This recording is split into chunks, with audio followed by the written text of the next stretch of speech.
Hey, my name's Nino, and before we start this video, if you could please like and subscribe.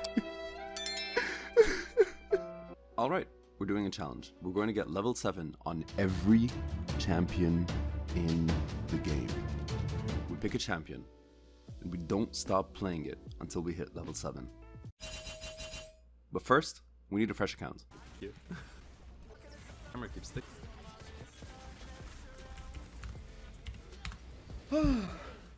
Alright, now that that's done, it's time to pick a champion, and I've devised a genius strategy to select what champion I'll be playing.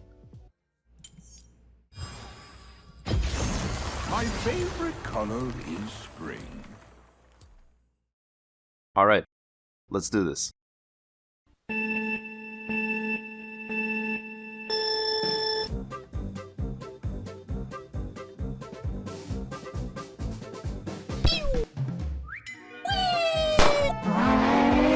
Yes, Queen! Slay!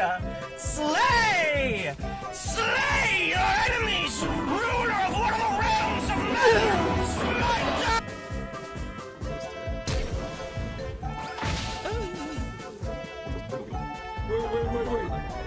Wait. Huh? Yahoo! Huh? Hello, my name's Nino. Died through that.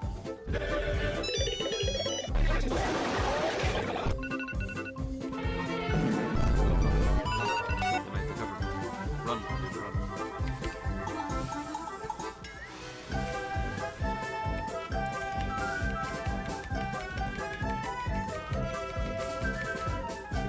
Oh no.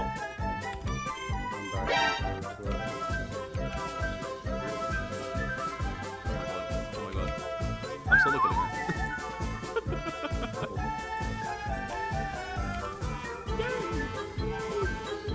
Help me. Defeat.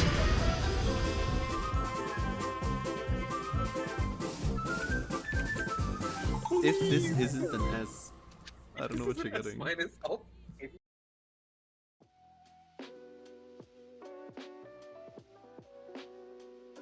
Ivern has this neat trick that he can do with blast cones.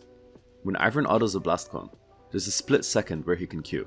Doing this allows Ivern to cut down his clear time by a few seconds on each side. Just be sure to shoot yourself close to the wall, or else you'll be too far to take your Q back to the buff. Ivern's pathing is very simple.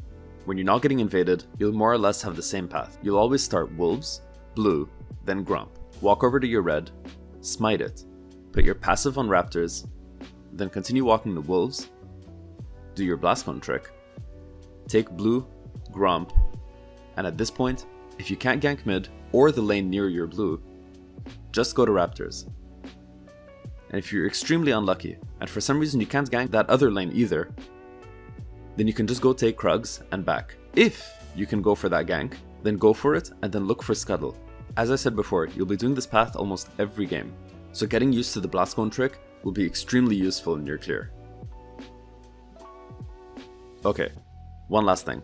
We need to talk about Ivern's E.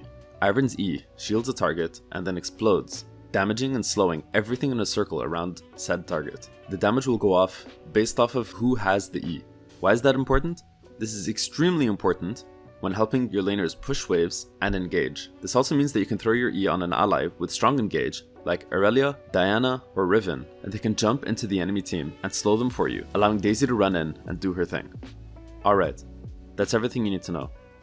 So let's hop straight into my final game that got me level 7, and I'll talk to you about what things you should look for when trying to get your S for Ivern. So, one of the things that we're going to keep in mind is we need to maintain a kill participation percentage above 60%. Another thing is you want to try and have less than 3 deaths, 3 at most. When you're going to be getting these like high kill participation games, you're going to end up having about like 3 kills, maybe like 15 assists, stuff like that. And you want to maintain those like low kill counts. It's not too difficult when you have champions that can go in, like Camille, and champions that are a little bit tankier, like Blitzcrank. So yeah, thankfully we started this game off with a kill on our ADC. This game is a pretty good example as to a typical game that you might get. Our ADC ends up trolling, they don't like our support, so they go ahead and go mid lane, trade mid lane with Veigar, and Veigar has to go bot lane. So we go ahead and start our clear. Like I talked about earlier, we do wolves into blue.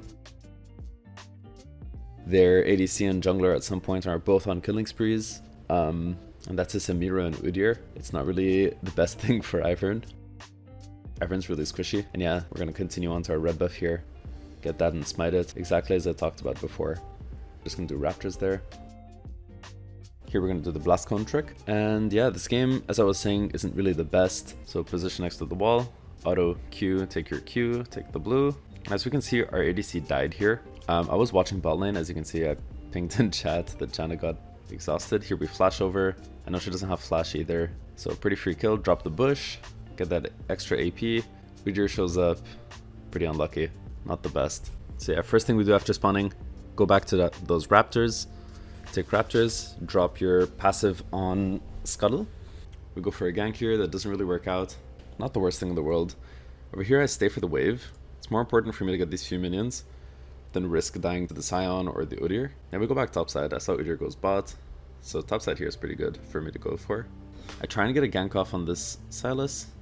I mean on the set, it doesn't really work out, so we end up going for Krugs here. Now you can do the blast cone trick on this blast cone down here as well. If you position and land near the wall, you'll be able to do it on your red buff. Just a quick look at the scores here. I'm 1-1 and 2 with 36 CS. Their jungler is 3-0, 49 CS. Now I wouldn't be too worried about how well you're CSing.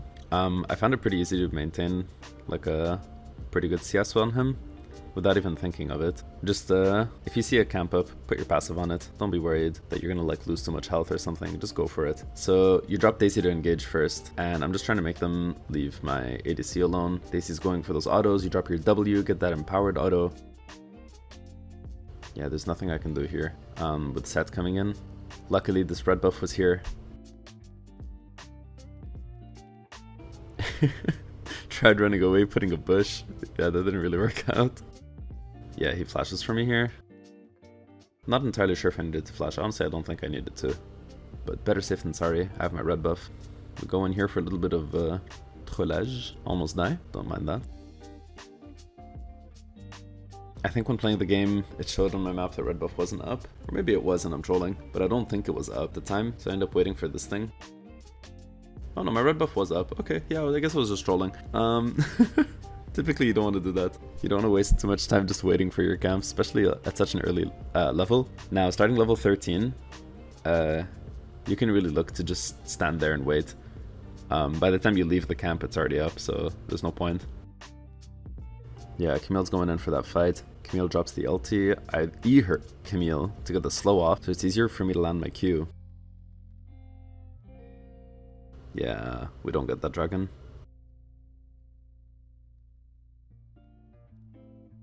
Just try and help her kite.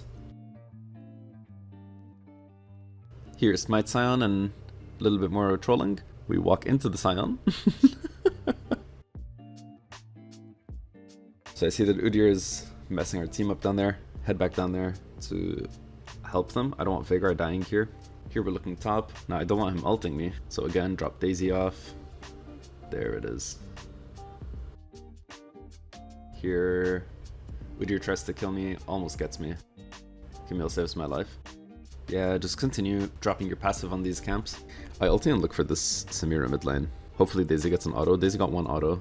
There you go, and you get that assist. So shielding an ally or having Daisy go in for you is the easiest way to stack those assists. And you want to stay in range for Daisy to keep her keep on going. And you can see here how I stay in range by going into the dragon pit.